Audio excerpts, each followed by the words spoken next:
السلام علیکم ورحمۃ اللہ وبرکاتہ۔ الحمد للہ رب العالمین والصلاة والسلام علی سید المرسلین نبینا محمد وعلی آلہ وصحبہ اجمعین، اما بعد۔ محترم معزز ساتھیو، 1447 ہجری کے اس رمضان المبارک میں حرام چیزیں جنہیں معمولی سمجھ لیا گیا، یہ عنوان اور اس کتاب کا انتخاب ہوا ہے، اور آج اللہ کی مہربانی سے اس کا دوسرا سبق ہم پڑھنے جا رہے ہیں، جس کے اندر حرام کاموں میں سب سے بڑا خطرناک حرام کام، گناہوں میں سب سے بڑا گناہ، کبیرہ گناہوں میں بھی سب سے زیادہ خطرناک گناہ، اور اس کی چند ظاہری شکلوں کو ہم ابھی انشاءاللہ پڑھنے جا رہے ہیں۔ تو آج کے سبق کا عنوان ہے اللہ تعالیٰ کے ساتھ شرک اور اس کے چند مظاہر۔ اللہ کے ساتھ کسی کو شریک ٹھہرانا یہ علی العموم سب سے بڑا گناہ اور سب سے بڑا حرام کام ہے۔ حضرت ابو بکر رضی اللہ تعالیٰ عنہ بیان کرتے ہیں کہ رسول اللہ صلی اللہ علیہ وسلم نے صحابہ اکرام کو مخاطب کر کے فرمایا، الا انبئکم باکبر الکبائر ثلاثا، کیا میں تمہیں سب سے بڑے گناہوں کے متعلق نہ بتلاؤں؟ بلکہ علماء نے اس کا ترجمہ اکبر الکبائر، یعنی جو کبیرہ گناہ ہیں، بڑے گناہ ہیں، ان میں بھی سب سے زیادہ بڑا، ان میں بھی سب سے زیادہ خطرناک۔ اور یہ بات اللہ کے رسول صلی اللہ علیہ وسلم نے 3 مرتبہ دہرائی۔ کتنی بار؟ 3 بار۔ تو غور کریں کہ کتنی خطرناک اور بڑی جان لیوا، ہماری ہلاکت و تباہی والی بات بتلا رہے ہیں کہ اگر یہ کام کرو گے تو تم بڑے ہلاک ہو جاؤ گے۔ یہ جملہ آپ صلی اللہ علیہ وسلم نے 3 مرتبہ دہرایا تو صحابہ اکرام نے عرض کیا، کیوں نہیں اللہ کے رسول صلی اللہ علیہ وسلم ضرور بتلائیے؟ تو آپ صلی اللہ علیہ وسلم نے ان میں سب سے پہلے ذکر کیا الاشراک باللہ، اللہ کے ساتھ شریک کر ٹھہرانا کسی کو۔ تو میرے بھائیو، اس سے آپ اندازہ لگائیں کہ شرک بہت بہت بہت خطرناک گناہ ہے۔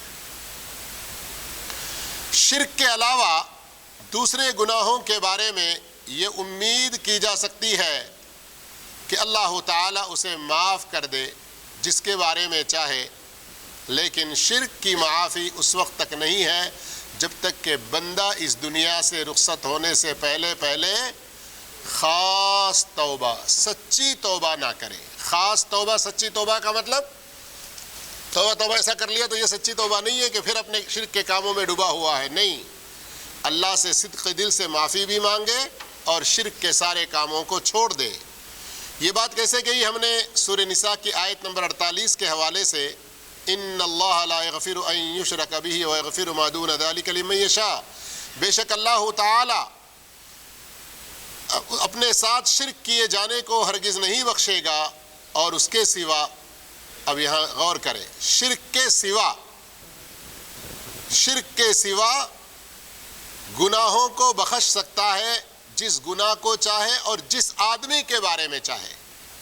تو اس آیت سے جہاں ہمیں شرک سے ڈرنا ہے تو دوسرے گناہوں کے بارے میں لاپرواہ نہیں ہونا کہ چلو اللہ معاف کرے گا، نہیں، لمن یشاء، اللہ جس کے بارے میں چاہے گا۔ تو اب ہمارے بارے میں چاہے گا، گارنٹی کیا ہے؟ اس لیے ہر گناہ سے بچنے کی کوشش کرنا چاہیے۔ شرک کی بعض قسمیں ایسی ہیں کہ اگر کوئی ان کا ارتکاب کیا تو وہ اسلام سے ہی نکل جائے گا۔ اللہ اکبر، اللہ اس سے بچا کے رکھے ہمیں۔ سمجھ میں آ رہی بات؟ دھیان کہیں اور نہ رکھیں۔ عمرے ہوتے رہتے ہیں، دوسرے اور کام بھی ہوتے رہتے ہیں، لیکن اس وقت جو سبق سنا اور سنایا جا رہا ہے، اس کو غور سے سننے کی کوشش کریں۔ ہم میں سے بہت سے لوگ ایسے بھی ہوتے ہیں جو کچھ چھوٹی موٹی ابھی اچھی نوکری ہے، اس کو چھوڑ کے بڑی اور زیادہ تنخواہ والی نوکری کی تلاش میں رہتے ہیں۔ اس کو کرتے رہو اور بڑی کی تلاش کرو، مشکل نہیں ہے۔ سمجھ رہے ہیں بات کو؟ اللہ ہدایت دے۔ ہمارے لوگوں کو لگتا ہے کہ کان ہونے کے باوجود بہرے ہیں۔ استغفر اللہ، اللہ ہم کو ہدایت دے۔ اتنا چیخ کے چلا کے کہہ رہا ہوں، دیکھتے ہوئے غور سے میں کہہ رہا ہوں پھر بھی آپ لوگ اپنے کام میں اپنے بات میں ایک دوسرے کے ساتھ خسر پھسر میں لگے ہوئے ہیں. یہ سارے کام چھوڑیں, جا کر سکون سے اپنے گھر میں کر لیں. یہاں سبق کو سنیں, وہ سبق زندگی میں آپ کتنی عیش و عشرت کے ساتھ کھاتے پیتے آرام کی زندگی گزار لیں, اگر یہ گناہ آپ کر لیے جنت کبھی نہیں پا سکتے. ویسے حرام کام سے آپ کو ڈرایا جا رہا ہے, بتایا جا رہا ہے. تو شرک کے کچھ ایسے کام ہیں کہ بہت سے لوگ ان کا ارتکاب کرتے ہیں, سمجھتے نہیں ہیں, جاننے کی کوشش نہیں کرتے ہیں کہ اگر انسان ان سے توبہ کیے بغیر مر گیا تو وہ سیدھے جہنم میں چلا جائے گا اور جنت میں کبھی جانے کی کوئی امید نہیں ہوگی. بھلے وہ گھرانہ اپنے آپ کو مسلمان کا سمجھتا رہا ہو, آئیڈینٹی کارڈ, اقامے, سارے پاسپورٹ وغیرہ دوسرے سب اس کے پاس مسلمان مسلمان مسلمان, اسلام اسلام اسلام لکھا ہوا رہے, لیکن عمل سے ثابت ہونا ہے. آئیے, آج ہمارے معاشرے میں بہت ساری ایسی چیزیں پھیلی ہوئی ہیں جن کو لوگ گناہ اور شرک سمجھتے ہی نہیں ہیں. چند خطرناک چیزوں کا ذکر کرتے ہیں, ان میں سر فہرست ہے قبروں کی پوجا. سر فہرست. اب یہ لفظ سن کر ہی بعض مسلمان کہتے ہیں کہ یار یہ کیا بات ہوئی کہ کوئی مسلمان اگر جا کے کچھ کر رہا ہے تو سیدھے کہہ دیا قبر کی پوجا. ہاں بھائی, قبر کی پوجا ہو رہی ہے, لیکن ہم لوگ اندھی عقیدت و محبت میں, تعصب کے دلدل میں ایسے پھنسے ہوئے ہیں کہ اس کو شرک اور گناہ سمجھ ہی نہیں رہے. قبروں کی پرستش, قبروں کی پوجا, قبروں کے پاس عبادت کی مختلف شکلیں, اور قبروں میں جو دفن ہیں ان لوگوں کے بارے میں کہ اولیاء ہیں سمجھتے ہوئے یہ عقیدہ رکھنا کہ وہ ہماری ضرورتیں پوری کرتے ہیں, ہماری مصیبتوں کو دور کرتے ہیں, اور یہ عقیدہ رکھ کر ان سے مدد مانگنا, انہیں مشکلات میں پکارنا, یہ سب شرک اکبر کی صورتیں ہیں, شرک اکبر کی شکلیں, بڑے شرک کی. جبکہ اللہ رب العالمین نے کیا فرمایا, وَقَضَىٰ رَبُّكَ أَلَّا تَعْبُدُوا إِلَّا إِيَّاهُ, تمہارے پروردگار کا صاف صاف یہ فیصلہ ہے کہ اس کے سوا کسی اور کی عبادت تم نہ کرنا. سورہ بنی اسرائیل کی آیت. اسی طرح بہت سے لوگ مشکلات سے نجات پانے یا اپنے بہت سے اہم کاموں میں سفارش طلب کرنے کے لیے انبیاء اکرام کے وسیلے, انبیاء اکرام کے نام اور دوسرے فوت شدہ لوگوں کے اولیاء وغیرہ سمجھتے ہوئے ان کو پکارتے ہیں, جبکہ یہ بھی شرک ہے. سورۃ النمل آیت 62 پڑھیے, اَمَّن يُجِيبُ الْمُضْطَرَّ إِذَا دَعَاهُ وَيَكْشِفُ السُّوءَ, بھلا مصیبت کا مارا لاچار مجبور شخص جب بے قراری میں اللہ کو پکارے تو کون ہے جو اس کی دعا کو قبول کر کے اس کی تکلیف کو دور کرتا ہے؟ کون ہے بھائی؟ اسی لیے اس آیت کے آخر میں آتا ہے اَإِلَٰهٌ مَّعَ اللَّهِ, کہ اللہ کے سوا بھی, اللہ کے ساتھ بھی کوئی ہے؟ بعض لوگ اپنے پیر, اپنے ولی, اپنے کسی بزرگ, اپنے کسی مرشد وغیرہ جن کے ساتھ بیعت ہوتے ہیں, جن کا نام لیتے ہیں, جن کا اپنے گھروں میں سلسلہ لگائے رکھے ہوئے ہیں, ایسی عقیدت و محبت رکھتے ہیں کہ ہمیشہ ان کا نام ان کے تقیہ کلام ہوتا ہے, یعنی ان کی گفتگو میں بار بار ان لوگوں کا ذکر. اس حد تک کہ ہمارے مسلم معاشرے میں ایسے لوگ ہیں جو اٹھتے بیٹھتے, ٹھوکر کھاتے, پیر پھسلتے ہوئے اپنے اس پیر یا ولی وغیرہ کو پکارتے ہیں. جب بھی کسی مصیبت, تکلیف, پریشانی, مشکل, دشواری وغیرہ میں گرفتار ہوتے ہیں, کوئی کہتا ہے یا غوث اعظم, کوئی کہتا ہے یا علی مشکل کشا, کوئی اور اس طرح کے نام لینے لگتا ہے, جبکہ اس طرح کے یہ سارے نعرے شرک ہیں. مثال میں 2-3 ذکر کیے گئے ہیں, ہر ایک کے اپنے اپنے کچھ تعلقات ہیں, وہ ان لوگوں کو پکارتے ہیں. جبکہ اللہ نے سورہ اعراف آیت نمبر 194 میں کیا فرمایا, ان الذین تدعون من دون اللہ عباد امثالکم, یقیناً تم اللہ کے سوا جن لوگوں کو پکارتے ہو وہ بھی تمہارے ہی طرح بندے ہیں. سورہ اعراف 194, اس سے پہلے اور اس کے بعد کی 2-3 آیتیں پڑھ لینا, بڑی اس کے اندر شرک کی خرابیوں کو اللہ نے ظاہر کیا ہے. اور بعض قبر کے پجارے ایسے ہیں کہ جو قبروں کا طواف کرتے ہیں, قبر کے ہر کونے کو ہاتھ لگاتے ہیں, برکت کے لیے چھوتے, مزاروں کی چوکٹ کو بوسہ دیتے, اپنی پیشانی کو قبر کی مٹی سے مٹی لے کر پیشانی میں اور اپنے جسم میں مل لیتے ہیں, قبروں پہ سجدہ کرتے ہیں, انتہائی عاجزی, انکساری, ذلت کے ساتھ قبروں کے سامنے کھڑے ہو کر گڑ گڑاتے ہوئے ان قبر والوں سے اپنی ضروریات طلب کرتے ہیں.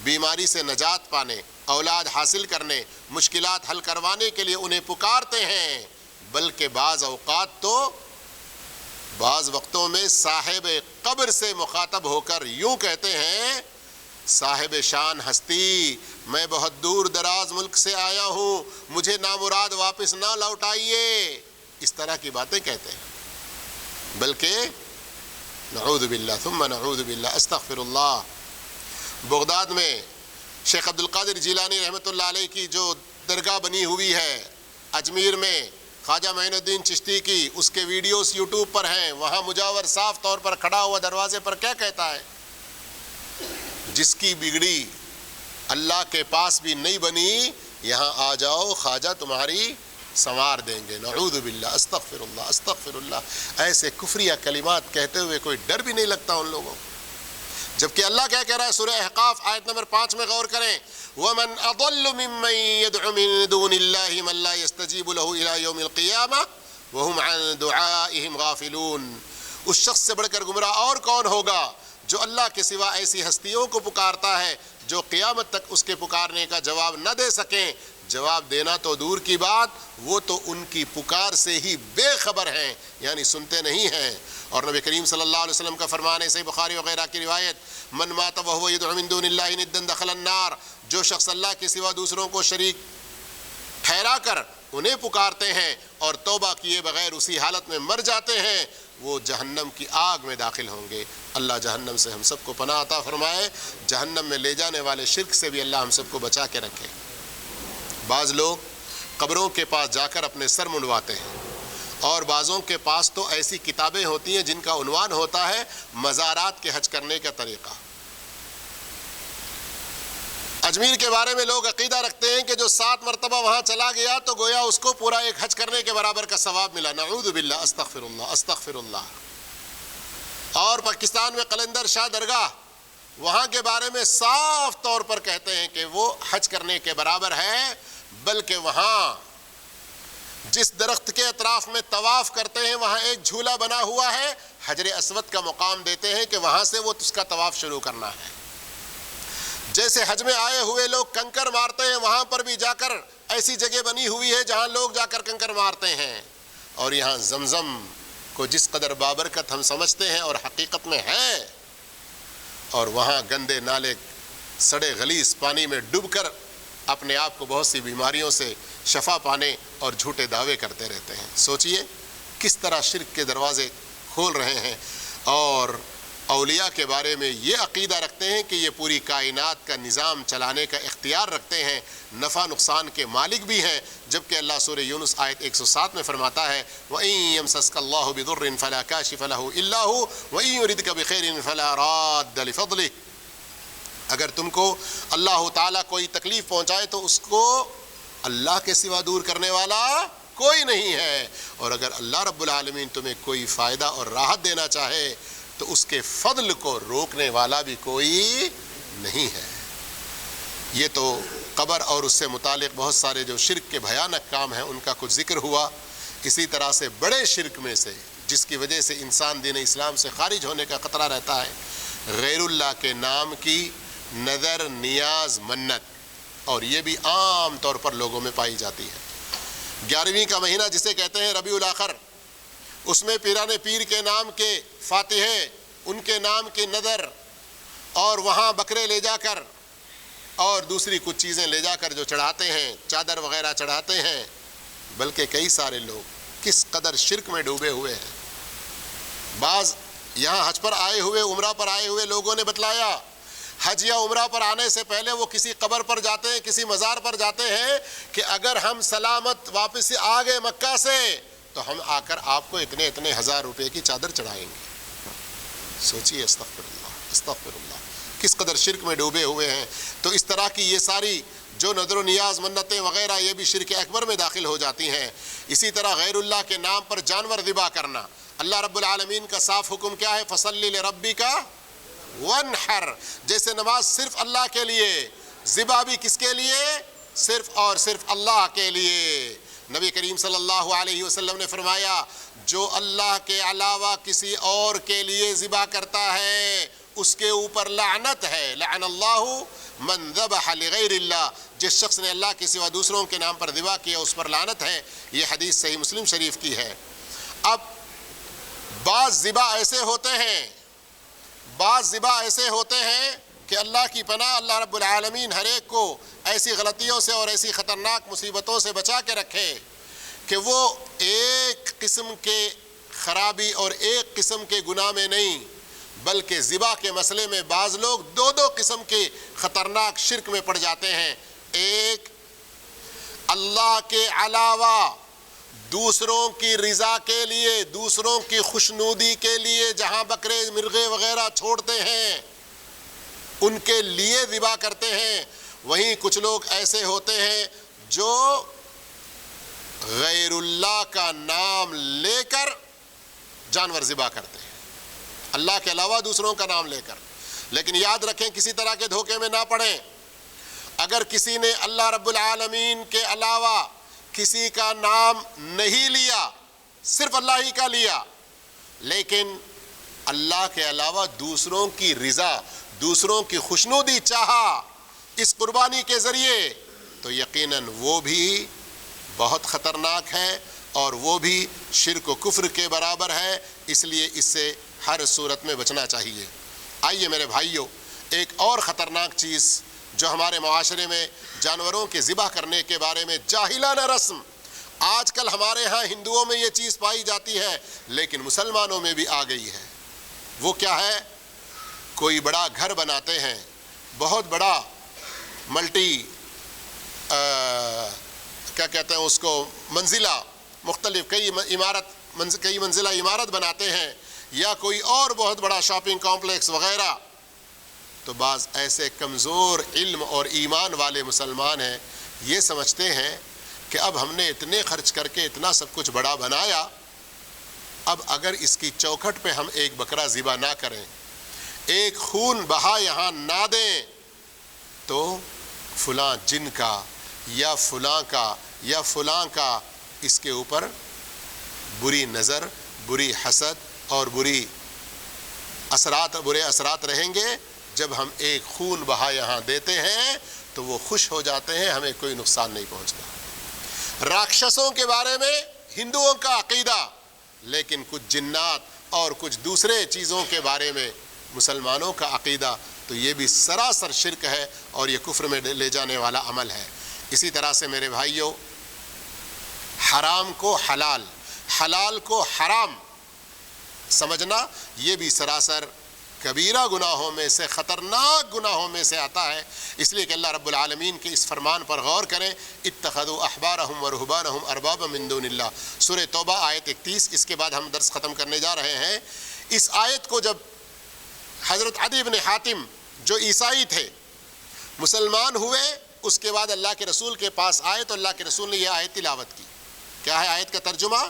ان لوگوں نے یعنی یہود و نصارہ نے اپنے عالموں کو، اپنے درویشوں کو، پادریوں کو، فاسٹروں کو اللہ کے علاوہ رب بنا لیا ہے۔ تو فوراً عدی بن حاتم نے پوچھا، اللہ کے رسول صلی اللہ علیہ وسلم، ہم عیسائی لوگ تو اللہ کو چھوڑ کر ان پادریوں کو، ان پاسٹروں کو نہیں پوچھتے تھے۔ تو اللہ کے رسول صلی اللہ علیہ وسلم نے سوال کیا، اچھا یہ بتلاؤ، جس چیز کو اللہ نے حلال کیا تمہارے پادری نے حرام کیا، تو کیا تم نے اس کو حرام سمجھا نا؟ کہا ہاں۔ اللہ نے کسی چیز کو حرام کیا، تمہارے پادری نے حلال کیا، تو تم نے اس کو حلال سمجھا؟ انہوں نے کہا ہاں۔ تو اللہ کے رسول نے فرمایا، یہی رب بنانا، اللہ اکبر، یہی رب بنانا ہے۔ آج کل ہمارے بہت سارے مسلمان، ہمارا مسلم پرسنل لا ہونے کے باوجود، اپنے عائلی مسئلے قرآن و سنت سے حل کرنے کی ہمارے پاس گنجائش ہونے کے باوجود، کافروں کے کورٹوں میں، ان کی عدالتوں میں جا کر وہاں سے دنیا کے بنے ہوئے قوانین کے تحت اپنے جھگڑوں کے فیصلے کروانا چاہتے ہیں۔ یہ بھی خطرناک قسم کا کفر ہے، اس سے بچنا چاہیے اور اللہ سے اس بارے میں بہت زیادہ ڈرنا چاہیے، ورنہ کل اللہ کے پاس بڑی سخت پکڑ اس بارے میں ہوگی۔ انشاءاللہ اللہ کی مہربانی ہوگی تو اگلے درس میں کچھ اور نئی چیزوں کا ذکر آئے گا۔ اللہ رب العالمین ہم تمام کو قرآن و سنت پر قائم رکھے، توحید پر جمائے رکھے۔ والسلام علیکم ورحمۃ اللہ وبرکاتہ۔